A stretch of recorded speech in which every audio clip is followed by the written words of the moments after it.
और साहित्य प्रतियोगिता ओडिया भाषा सम्मेलनी और श्रीमंदिर परिक्रमा कार्यक्रम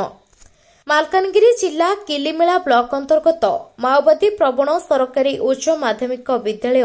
उरुबालीଠାରେ गत किछि दिन धरी आरंभ होइथिबा राज्य विद्यालय और गणशिक्षा विभाग एही कार्यक्रम श्री गिरिजा किंकर बेहेरांक अध्यक्षतारे उद्यापन उत्सव अति आडंबर सहकारे पालन करा जायछि। एथिरे मुख्य अतिथि भावे ओडिशा साहित्य एकाडेमी सदस्य तथा माटीलग्ना साहित्य संसदर सभापति ईश्वर चंद्र प्रधान जोगदेई ओडिया भाषा और जगन्नाथ संस्कृति सहित पिलामानंकर आगामी भविष्यत संपर्क में वक्तव्य रखिथिबा बेले सम्मानित अतिथि नारायण चंद्र पंडा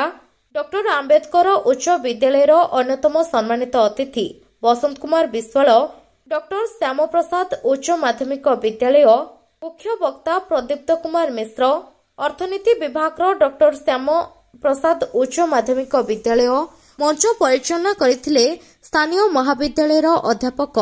अनिल कुमार खिल और शेषे धन्यवाद ज्ञापन करथिले अध्यापक रविशंकर बारिक। यह व्यतीत विभिन्न प्रतियोगितारे कृतित्व अर्जन करथिबा छात्र छात्री माननकु पुरस्कार वितरण करा जायथिला। रायरंगपुरु श्यामलेन्दु परडांक रिपोर्ट संभव टाइम्स।